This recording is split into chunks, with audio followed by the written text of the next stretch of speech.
Thank you. Apollo Naidu, please.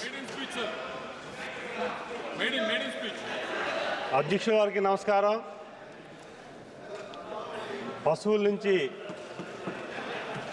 వారి ద్వారా వ్యవసాయం చేసిన హలం పట్టుకున్న రైతుగా పశు సంపద కోసం మాట్లాడడానికి అవకాశం రావడం గర్వంగా భావించుకుంటూ ఈరోజు ఆంధ్రప్రదేశ్లో పశు సంరక్షణ చాలా అవసరమైన విషయం. భారతదేశంలోనే ఆంధ్రప్రదేశ్లో ప్రత్యేక స్థానం ఉంది.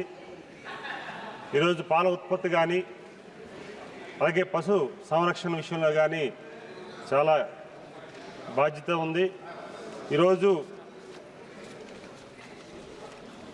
ప్రధానంగా పశు సంపద పెరగడానికి గ్రామీణ ప్రాంతాల్లో రాష్ట్రంలోనే 70% పైబడి గ్రామీణ ప్రాంతం ఉంది. పశు వైద్యం అరకొరగా ఉంది. ఎందుకంటే పశు వైద్యం జరగాలంటే పశువుల్ని తరలించడానికి వైద్యానికి అయ్యే ఖర్చు కంటే తరలింపుకి ఎక్కువ ఖర్చు అవుతుంది కనుక గ్రామీణ ప్రాంతాల్లో గ్రామీణ పశు వైద్య కేంద్రాలని ఏర్పాటు చేయడం, అదే సమయంలో మొబైల్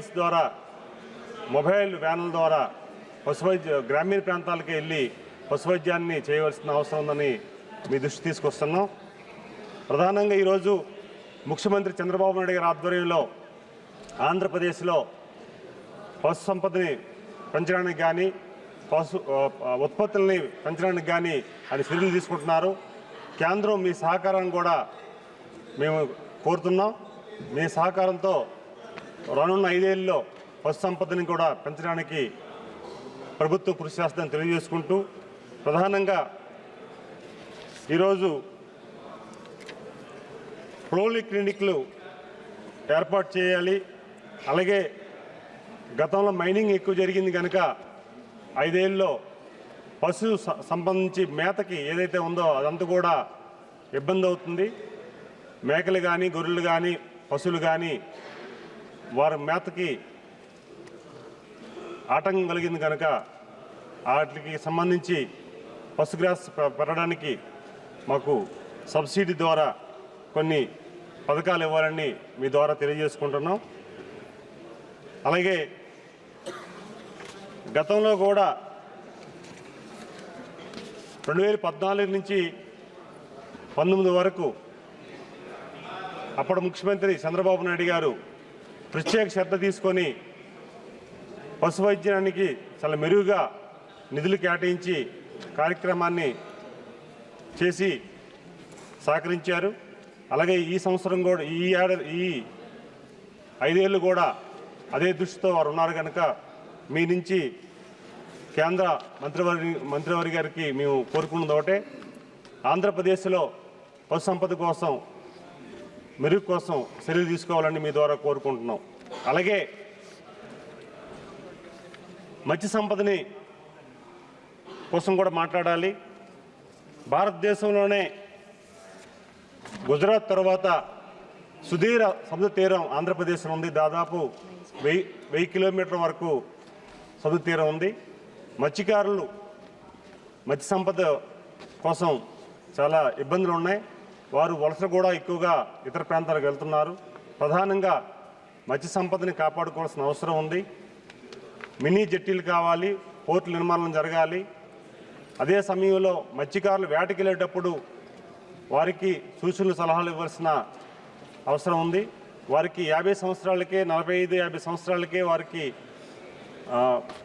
వారు వేటం చేసేటప్పుడు కూడా వారికి కొన్ని ఇబ్బందులు ఉన్నాయి.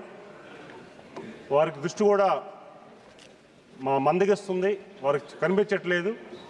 దాని ప్రకారంగా వారికి కూడా వైద్య శిబిరాలు ఏర్పాటు చేసి వారికి కూడా చేయాలని కోరుకుంటున్నాం.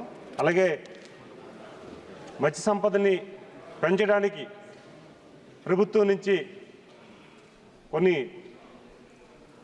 సహకరించాలని కోరుకుంటున్నాం. అలాగే ప్రధానంగా ఇతర ప్రాంతాలను వలసకెళ్ళేటప్పుడు వారు సముద్రంలో వేటకెళ్ళేటప్పుడు వారు చనిపోతున్నారు.